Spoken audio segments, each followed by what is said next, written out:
If you enjoy this video, which is a bit different from the normal videos I do, then let me know by subscribing down below and hitting that like button, because that would really help me out. But let's get into the video. So today's video, as you've seen from the thumbnail and title, is a Premier League predictions video. Now, I'm hoping to get this video out before the Arsenal versus Crystal Palace, I think it is, game tonight, the first game of the season, but if not, it doesn't really matter. But this is going to be my Premier League predictions, and at the end of the season, I'm going to look back on this video and I'm going to react to it, and I'm going to see where I went wrong and where I actually got the predictions right. So, without further ado, let's get into the teams. So Bournemouth then.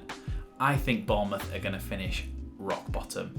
And the reason I think Bournemouth are going to finish rock bottom is because of something that Scott Parker himself has said, is that he actually feels that he's in a worse position now than when he was when they finished the championship season last season.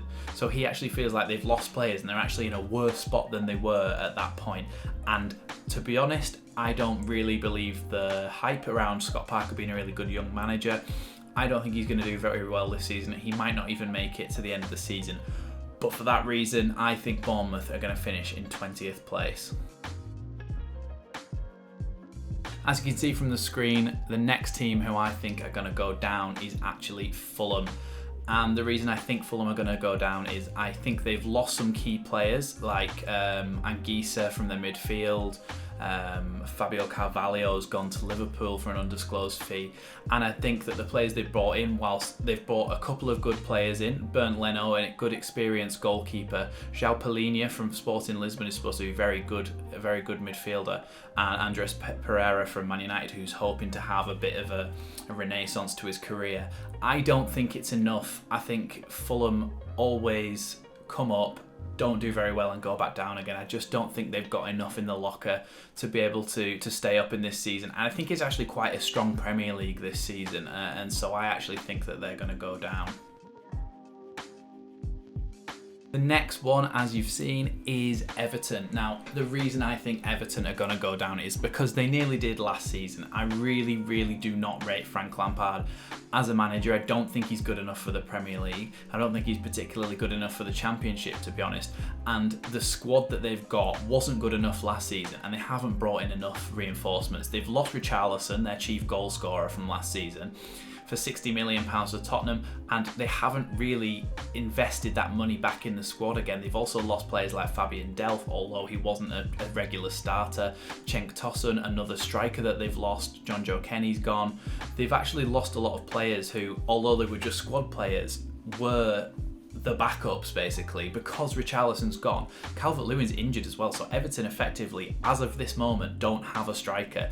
They've brought in Dwight McNeil and James Tarkowski from Burnley, and then they've brought in Ruben Vinagre from Sporting Lisbon. I don't think that's enough. I really do not think that's enough. I think Everton are really going to struggle this season without a focal point, without a striker. Obviously Calvert-Lewin comes back and that's a different story, but I think he needs backup, and I don't think they have that at this moment in time. So I think Everton are going to really struggle this season. In 17th place is going to be Nottingham Forest, then just avoiding the drop. And the reason I think they're going to avoid the drop is because they've brought in a lot of players now. This doesn't always work. We've seen it with Fulham before, where they invested in basically a whole new team a few seasons ago, and it really didn't work because they couldn't gel together. But they have brought in some decent players. Orel Mangala from Stuttgart is a good signing for them. Nico Williams from Liverpool at fullback. Dean Henderson, that they can go in goal for them. And Jesse Lingard as well in attack from Man United for free. Obviously he's on quite high wages though. But I think that is a good sort of spine of the team that they've brought in there. They've brought in some other players as well. But I think Nottingham Forest might just have enough to survive the season. And to be honest, I'd like to see them survive because they're a very historic club, and I think Steve Cooper is a good manager. So, is it Steve Cooper? I think so. Anyway, I think they're going to survive just by 17th place. Brentford then, they had a really good season last season. I think they're going to struggle this season, and now I think they're going to struggle from second season syndrome. They've lost Christian Eriksen, who is their chief chance creator, and I think that's a really important position for them. and they've lost that. They look like they're going to try and bring in Mikkel Damsgaard. A lot of you might remember him from the Euros, the young Danish midfielder who was creating a lot of chances for Denmark and sort of stepping up when Eriksen obviously had that tragic accident on the pitch. So Mikkel Damsgaard is probably a really, really good signing for them. But as of this moment, they've only brought in a few free transfers. Aaron Hickey from Bologna for £18 million, which is probably a good signing. He did well over there, the young Scottish fullback, and so he'll do well for them. And Ben Mee will also do well for them in that defensive role as well. Thomas Strakosha is an Albanian goalkeeper from Lazio as well, and so he could do all right for them as well. But I don't really think their goalkeeper position was one that was particularly something that needed to strengthen. So I think they've not strengthened enough. They've lost some really key players, and second season syndrome playing into that as well. But I think there are sides who are still worse than them in this Premier League. So I think they're going to survive in 16th place. Southampton then. Southampton, I think, could be in a bit of trouble this season, but I think they're going to do what they always do. Have a good start to the season and then a terrible end to the season, or vice versa. Because they have got some decent players. They've not lost anyone that's majorly an issue. Obviously Shane Long's gone, but he wasn't really playing that much into their starting 11 anymore towards the end of last season, and they've only lost Fraser Forster as well, who's the more notable one as a goalkeeper. They've signed Romeo Lavia from Man City, Joe Aribo from Rangers, who did really well with them on their run to the Europa League final, Gavin Bazunu from Manchester City, who was the goalkeeper to replace Fraser Forster. So they have signed a few players, but nothing box office, nothing amazing. But I think Ralph Hasenhüttl is a competent manager, and I think he will get them another 15th place finish. I don't think that they're worse than Fulham, Bournemouth, Everton, those teams that are probably going to go down. I think that Southampton are pretty safe in 15th, but I just don't think they're going to have a particularly exciting season again. In 14th place then is Wolverhampton Wanderers. I think that they have lost a lot of players, but they weren't first team starters. They've lost a lot of players who were maybe gone on loan, or players who they've just released from their youth setup, because I haven't heard of a lot of them. But they have brought in a few players. Hwang Hee-chan, who was obviously only on loan from RB Leipzig to Wolves last season, and he's now in on a permanent. They've signed a player from AFC Wimbledon and somebody from Dorking Wanderers, so I don't particularly think those two are going to make a massive difference in the first team. But Nathan Collins has been signed from Burnley as well, and he's obviously the one who gave the penalty away to Newcastle that could have saved Leeds. So yeah, it's nice to see him get a Premier League move. I hope he does all right, because he saved our asses, to be honest. But yeah, Wolves, they always seem to do okay. It looks like they're going to be a bit of a back four this season. Obviously tomorrow we play them, and I'll be going to Ellen Road, so you get a match day vlog from that. I think they're going to a bit more of a back four this season, so you could see Nathan Collins sitting in there with maybe Connor Cody or one of their other central defenders. But at the moment, they don't really particularly have a focal point in attack, and a lot of Wolves fans are worried about that. But I think they'll be all right this season. They've got a very good manager, and they've got a decent starting 11. They say that the fans like to say that there's not much on the bench in the way of backups, but the starting 11 is quite strong. So as long as they can maintain a decent level of injury record, not too many players out, I think they'll do all right this season and come 14th. The next one then is the mighty Whites. Leeds United, I think we're going to finish in 13th place. Now, we obviously have signed some really, really good players. Tyler Adams, Brendan Aronson, Rasmus Christensen, Luis Sinisterra. I think we've signed some really good players in really key positions, and I agree with Jesse Marsh's press conference the other day. He said that he feels that even though we've lost Calvin Phillips and Rafinha, we actually are in a better position than we were at the end of last season, and I do actually agree with that. I think overall we're a stronger squad. We've got more backup in key positions. I think we do still need to strengthen a little bit, and I think Marsh said that after the Wolves game there will be another signing. I think that's going to be a backup goalkeeper, so that it sort of remains to be seen who that is. It might be Ben Foster, but that's obviously good as well, just to have that backup. But I think we're going to do a lot better than last season. I think we're going to have an average season and finish 13th. And I think, to be honest, all Leeds fans would be happy with that, considering how stressful last season was. So for me, Leeds are going to finish in 13th place. In 12th place then, just one place above Leeds, I think Brighton are going to finish in 12th. Now that is a bit of a rogue shout because they have actually lost some really good players. Yves Bissouma, who was obviously their major anchor in holding midfield, has gone. But I really rate Graham Potter. I think he's a really, really good manager, and obviously it's been talked about a lot, but their XG is so good that you just have to think that if they had a good striker, their XG would actually meet the amount of goals they score. But I don't think they quite have that yet. They've signed an exciting young, or recalled an exciting young 18-year-old to play in their team. But I think that because of the manager, they will do enough this season and to get 12th. And I think when I'm talking about these positions, this almost the 11th to 15th, I think it's all going to be pretty tight in there. It's not going to be too many points between them, but I think Brighton managed to get a lot of draws, and I think that always helps them out towards the end of the season where they try and climb up the table a little bit. So I think 12th place is where Brighton are going to finish. In 11th place then, I think it's going to be Crystal Palace. Now, Patrick Vieira has a really exciting young team now, and I think they're going to do really well this season, even better than last season. They've signed Sam Johnston from West Brom, who's a really good goalkeeper, to back up Vicente Guaita. I don't know whether Sam Johnston is going to be the starting goalkeeper or Guaita is. They also have Jack Butland, who was obviously going to be England #1 and then suddenly just dropped to the Championship with Stoke and his career went off a cliff. Got a bit sidetracked there. Chris Richards from Bayern Munich.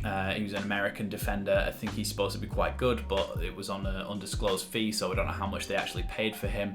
Cheick Doucouré from Lens is one of the ones that is a bit of a coup for them. He's a holding midfielder, £21 million. I think he's going to do really, really well for them. They also haven't, and this is the key thing, they also haven't really lost anyone that was really important to their starting lineup and their setup and the way they want to play. So they've kept Wilfried Zaha, they've kept Jordan Ayew, they've kept all those players in there. Eze, Olise, hopefully we see the best of Eze this season. He was injured a lot of last season, so hopefully we see the best of Eze, and I think they could do really well this season. They could actually finish higher than this, but for me, I've sort of left it at a bit of an equilibrium. I think it's gonna be an 11th place finish for Palace, and then next season, if they sign some more players, they might even do better than that. I think Palace are a really exciting side at the moment, so yeah, for me, 11th place for Palace. In 10th place then is Leicester. Now, Leicester have had a very weird transfer window. They've signed no one. They've lost about 10 players, but they're all loans, releases, free transfers to lower league clubs. The only major one is that they've lost Kasper Schmeichel to Nice. He's 35 now, so it's understandable that he's getting on his career a little bit. I think it's still a bit of a strange move. I think he still had it in him to have a couple more seasons in the Premier League. I think he's a really, really competent goalkeeper still. But the key thing is they haven't lost anyone. There's obviously interest in James Maddison from Newcastle, but if they can keep James Maddison fit, if they can keep Dewsbury Hall fit, if they can keep Harvey Barnes fit, if they keep Vardy fit, I think they could have a really good season compared to last season. I think they could do okay. I don't think that they're going to particularly push for Europe or anything like that, but I think they're going to have a pretty average mid-table season, and if they haven't invested this summer, they're probably going to try and invest next summer when they maybe have a little bit more money behind them. But I think Leicester will be okay. I think Brendan Rodgers obviously is a very good manager, so I don't think they're going to be in any trouble particularly, and I don't think they're going to push for Europe, so I think it's a bit of a middle ground for Leicester this season. I think they're going to finish 10th place. 9th place then is Aston Villa for me. I think Aston Villa have done some really, really good transfer business this window. Us and them have done pretty similar business, to be honest. They've done really well. They've brought in an attacking midfielder, a defender, and a holding midfielder and a goalkeeper as well. So I think they've done a bit of all-round recruitment. They've only lost Carney Chukwuemeka and Matt Targett and Trezeguet from the ones that you would consider first teamers. Now, Carney Chukwuemeka wasn't actually a first teamer, and he's gone to Chelsea, who over recent years haven't really given that many young players a chance. I can't really understand why he's done that if he wanted to get game time, but he wasn't in the first team anyway, so it's not going to affect what we're talking about here. Matt Targett was, though, until he went to Newcastle, but obviously they have got other players that can play there, like Ludwig Augustinsson from Sevilla. That's only a loan, but that's probably to fill that hole until they can get a permanent signing. The actual permanent signings, though, Diego Carlos from Sevilla is a coup. A lot of teams around Europe were looking at him, and I think he's a really good centre-back. Felipe Coutinho, we obviously saw what he's done for them so far. That Gerrard link is why he's gone there permanently for £17 million, which is mental considering how much he went to Barcelona for from Liverpool in the first place.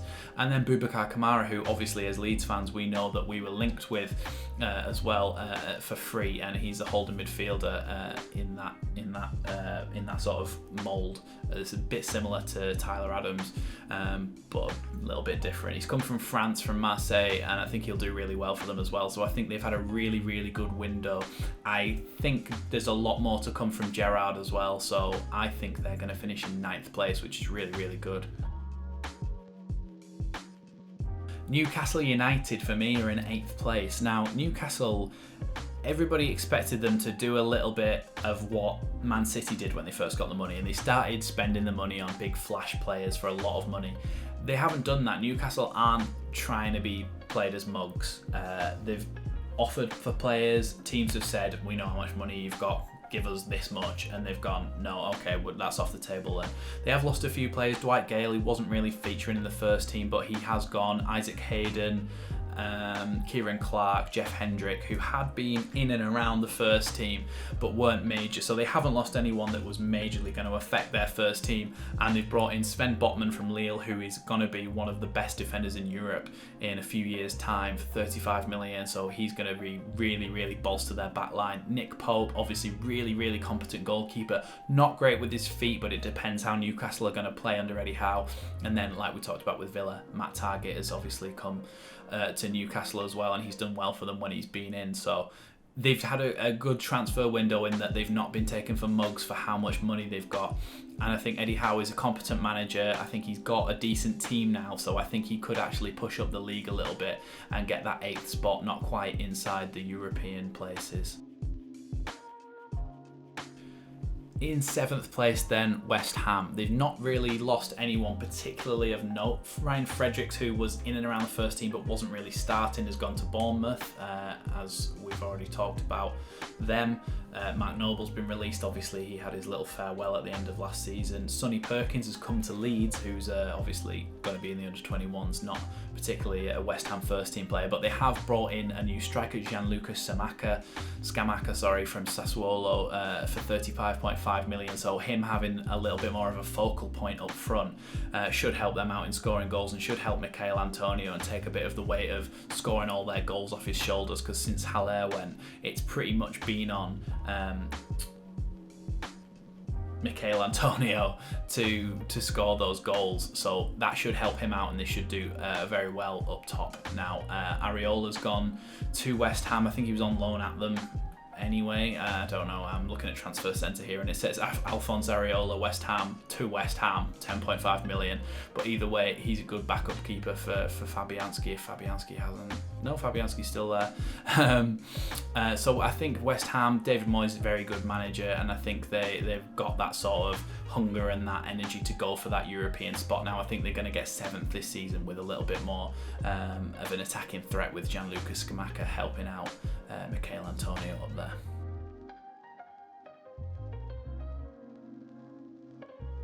In 6th place then is Man United, and they've brought in Christian Eriksen from Brentford on a free. I don't know how him and Bruno Fernandes are actually going to play together, but if they can figure out a way of playing together, they are obviously going to be really, really good together.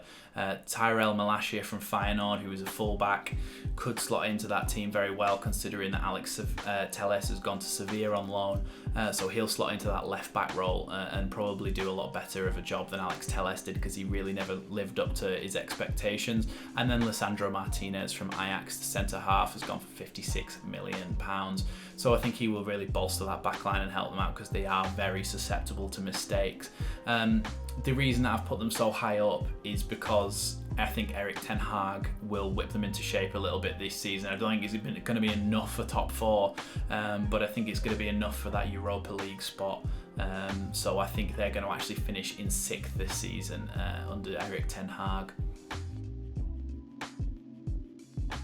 In 5th then, now we're getting to the juicy ones, but this is probably not what you expect. This is going to be Chelsea for me. I think Chelsea are going to finish in 5th place, and the reason for that is I'm not 100% convinced on Thomas Tuchel. I think he's done a good job so far, but I think with the resources he's got, he should be challenging so much more than he is against Liverpool and Man City. Now, Liverpool and Man City are amazing, but they're not untouchable. They shouldn't be that far off. Transfers like Romelu Lukaku haven't worked for them, and they've actually lost Andreas Christensen and Antonio Rudiger out of the back line this season. Obviously, they've signed Koulibaly to sit alongside Thiago Silva, but that's a very old centre-back partnership, and they could be caught on the counter-attack. Obviously, they're old and wise, and they can cut out things before they even need to make a tackle or before they even need to run back. But there are times where they are going to get caught on the break, because that's just inevitable in football. You are going to get somebody who's very quick running off the shoulder, and I think they are going to be in trouble a few times this season. So I don't think they're going to do amazing. The only other real signing of note, we've talked about Kani Chukwuemeka, so we won't go back over that, but the only really other signing of note is Raheem Sterling for 47.5 million. I don't think that was the position they needed to strengthen. I think they needed another striker, a really good, competent striker to replace Lukaku and to replace the goals that Lukaku should really have been scoring. I know that Kai Havertz has been playing there, but I don't think he's an out-and-out striker, and I think they do need that in some games. You need an out-and-out striker, a poacher who is just going to be in the right place at the right time. So I think Chelsea are going to underperform this season, and I think they're going to get 5th place. Arsenal then in 4th place. I think Arsenal are going to get Champions League football this year. I like Mikel Arteta. I like what he's trying to do. He's bringing through the young players. I think Martinelli is really good, has been last season. Saka on the other side, really good. Gabriel Jesus will be a massive, massive boost for them. I think he's definitely a big upgrade on Alexandre Lacazette, and I think he will score a lot of goals this season. I think he will do really, really well for them. Obviously, Matt Turner, he's goalkeeper, American goalkeeper that they're bringing in for backup, really. He's not going to be starting over Aaron Ramsdale, but that was just a want to replace Bernd Leno, to be honest. So then they've got Fabio Vieira from Porto as well, who's a box-to-box midfielder, and Alexander Zinchenko from Manchester City, who I think a lot of people underestimated how good Alexander Zinchenko is, and I think you'll see it this season when he's regularly starting, because he didn't always start for Man City. There was a lot of times where João Cancelo would go over and play that left-back role, but I think Alexander Zinchenko will do really, really well for Arsenal this season, and I think they're going to have a really, really strong season and come forth and actually get European football.